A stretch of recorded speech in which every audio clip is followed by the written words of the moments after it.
And today, to couple with the series of unfortunate events, is the Outcast, a Cha2o Vietnamese dessert drink. Here we go! Chapter 2. It is useless for me to describe to you how terrible Violet, Klaus, and even Sunny felt in the time that followed. If you have ever lost someone very important to you, you already know how it feels, and if you haven't, you cannot possibly imagine it. For the Baudelaire children, it was especially terrible because they had lost both their parents at the same time, and for several days, they felt so miserable that they could scarcely get out of bed. Klaus found he had little interest in books. The gears in Violet's inventive brain seemed to stop, and even Sunny, who of course was too young to really understand what was going on, bit things with less enthusiasm. Of course, it didn't make things any easier that they had lost their home as well, and their possessions. As I'm sure you know, to be in one's own room, in one's own bed, can often make a bleak situation a little better, but the beds of the Baudelaire orphans had been reduced to charred rubble. Mr. Poe had taken them to the remains of the Baudelaire mansion to see if anything had been unharmed, and it was terrible. Violet's microscope had fused together in the heat of the fire. Klaus's favorite pen had turned to ash, and all of Sunny's teething rings had melted. Here and there the children could see traces of the enormous home they had loved, fragments of their grand piano, and an elegant bottle in which Mr. Baudelaire kept brandy, the scorched cushion of the window seat where their mother liked to sit and read. Their home was destroyed. The Baudelaires had to recuperate from their terrible loss in the Poe household, which was not at all agreeable.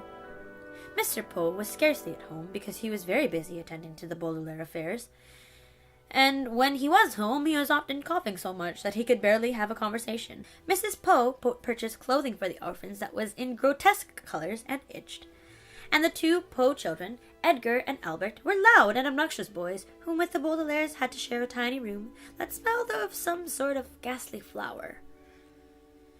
But even given the surroundings, the children had mixed feelings when, over a dull dinner of boiled chicken, boiled potatoes, and blanched, the word blanched here means boiled, string beans, Mr. Poe announced that they were to leave his household the next morning. "Good," said Albert, who had a piece of potato stuck between his teeth. "Now we can get our room back. I'm tired of sharing it. Violet and Klaus are always moping around and are never any fun." "And the baby bites," Edgar said, tossing a chicken bone to the floor as if he were an animal in a zoo and not the son of a well-respected member of the banking community. "Where will we go?" Violet asked nervously. Mr. Poe opened his mouth to say something, but erupted in a brief fit of coughing. "I have made arrangements," he said finally, "for you to be raised by a distant relative of yours who lives on the other side of town. His name is Count Olaf." Violet, Klaus, and Sunny looked at one another, unsure of what to think. On one hand, they didn't want to live with the Poes any longer. On the other hand, they had never heard of Count Olaf and didn't know what he would be like. "Your parents' will," Mr. Poe said, "instructs that you be raised in the most convenient way possible here in the city. You'll be used to your surroundings, and this Count Olaf is the only relative who lives within the urban limits." Klaus thought this over for a minute as he swallowed a chewy bit of bean. "But our parents never mentioned Count Olaf to us. Just how is he related to us exactly?" Mr. Poe sighed and looked down at Sunny, who was biting a fork and listening closely. "He is either a third cousin 4 times removed, or a 4th cousin 3 times removed. He is not your closest relative in the family tree, but he is the closest geographically. That's why." "If he lives in the city," Violet said, "why didn't our parents ever invite him over?" "Possibly because he was very busy," Mr. Poe said. "He's an actor by trade and often travels around the world with various theatre companies." "I thought he was a count," Klaus said. "He is both a count and an actor," Mr. Poe said. "Now, I don't mean to cut short our dinner, but you children have to pack up your things, and I have to return to the bank to do some more work. Like your new legal guardian, I am very busy myself." The three Baudelaire children had many more questions for Mr. Poe, but he had already stood up from the table, and with a slight wave of his hand, departed from the room. They heard him coughing into his handkerchief, and then the front door creaked shut as he left the house. "Well," Mrs. Poe said, "you three had better get packing. Edgar, Albert, please help me clear the table." The Baudelaire orphans went to the bedroom and glumly packed their few belongings. Klaus looked distastefully at each ugly shirt Mrs. Poe had bought for him, as he folded them and put them in a small suitcase. Violet looked around the cramped, smelly room in which they had been living, and Sunny crawled around solemnly, biting each of Edgar's and Albert's shoes, leaving small teeth marks in each one so she would not be forgotten. From time to time, the Baudelaire children looked at one another, but with their futures such a mystery, they could think of nothing to say. At bedtime, they tossed and turned all night, scarcely getting any sleep between the loud snoring of Edgar and Albert and their own worried thoughts. Finally, Mr. Poe knocked on the door and stuck his head out into the bedroom. "Rise and shine, Baudelaires," he said. "It's time for you to go to Count Olaf." Violet looked around the crowded bedroom, and even though she didn't like it, she felt very nervous about leaving. "Do we have to go right this minute?" she asked. Mr. Poe opened his mouth to speak, but he had to cough a few times before he began. "Yes, you do. I'm dropping you off on my way to the bank, so we need to leave as soon as possible. Please get out of bed and get dressed," he said briskly. The word briskly here means quickly, so as to get the Baudelaire children to leave the house. The Baudelaire children left the house. Mr. Poe's automobile rumbled along the cobblestone streets of the city toward the neighborhood where Count Olaf lived. They passed horse-drawn carriages and motorcycles along Doldrum Drive. They passed the fickle fountain, an elaborately carved monument that occasionally spat out water in which young children played. They passed an enormous pile of dirt where the royal gardens once stood. Before too long, Mr. Poe drove his car down a narrow alley lined with houses made of pale brick and stopped halfway down the block. "Here we are," Mr. Poe said, in a voice undoubtedly meant to be cheerful. "Your new home." The Baudelaire children looked out and saw the prettiest house on the block. The bricks had been cleaned very well, and through the wide and open windows one could see an assortment of well-groomed plants. Standing in the doorway with their hand on the shiny brass doorknob was an older woman, smartly dressed, who was smiling at the children. In one hand she carried a flower pot. "Oh, hello there!" she called out. "You must be the children Count Olaf is adopting." Violet opened the door of the automobile and got out to shake the woman's hand. It felt firm and warm, and for the first time in a long while, Violet felt as if her life and the lives of her siblings might turn out well after all. "Yes," she said. "Yes, we are. I am Violet Baudelaire, and this is my brother Klaus, and my sister Sunny, and this is Mr. Poe, who has been arranging things for us since the death of our parents." Yes, I heard about the accident," the woman said, as everyone said, "How do you do?" "I am Justice Strauss." "That's an unusual first name," Klaus remarked. "It is my title," she explained. "Not my first name. I serve as a judge on the High Court." "How fascinating," Violet said. "And are you married to Count Olaf?" "Oh, goodness me, no," Justice Strauss said. "I don't actually know him that well. He is my next-door neighbor."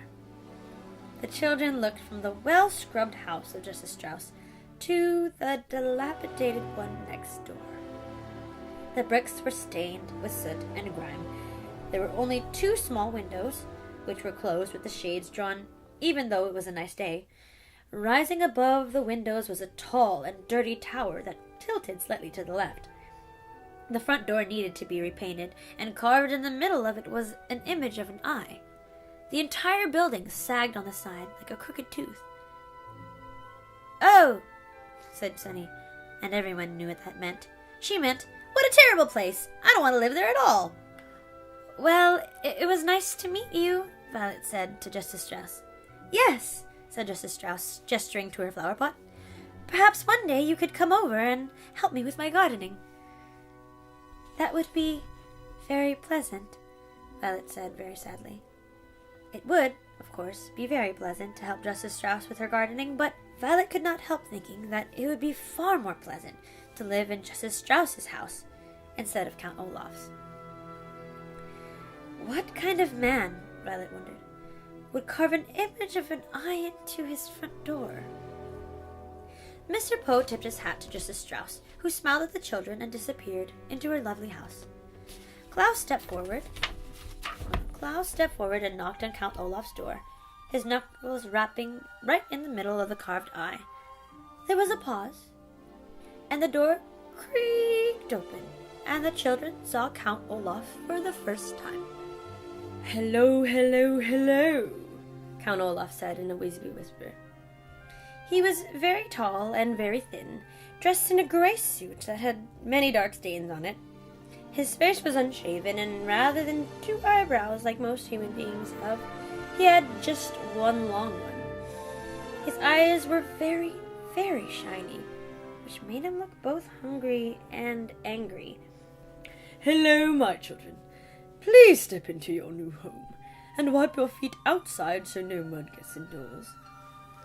As they stepped into the house, Mr. Poe behind them, the Baudelaire orphans realized what a ridiculous thing Count Olaf had just said. The room in which they had found themselves in was the dirtiest they had ever seen, and a little bit of mud from outdoors wouldn't have made a bit of difference. Even by the dim light of one bare light bulb that hung from the ceiling, the 3 children could see that everything in this room was filthy, from the stuffed head of a lion which was nailed to the wall to the bowl of apple cores which sat on the small wooden table. Klaus willed himself not to cry as he looked around. This room looks like it needs a little work, Mr. Poe said, peering around in the gloom. I realize that my humble home isn't as fancy as the Baudelaire mansion, Count Olaf said. But perhaps with a bit of your money we could fix it up a little nicer? Mr. Poe's eyes widened in surprise, and his coughs echoed in the dark room before he spoke.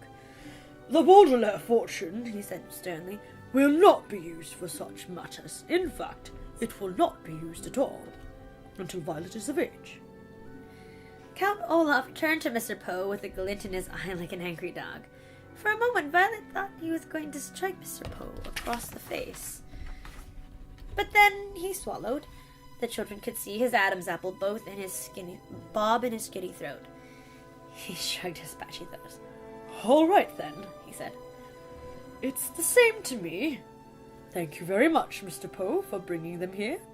Children, I will now show you to your room. Goodbye, Violet, Klaus and Sunny, Mr. Poe said, stepping back through the front door. I hope you will be happy here. I will continue to see you occasionally, and you can always contact me at the bank if you have any questions. But we don't even know where the bank is, Klaus said. I have a map of the city, Count Olaf said. Goodbye, Mr. Poe.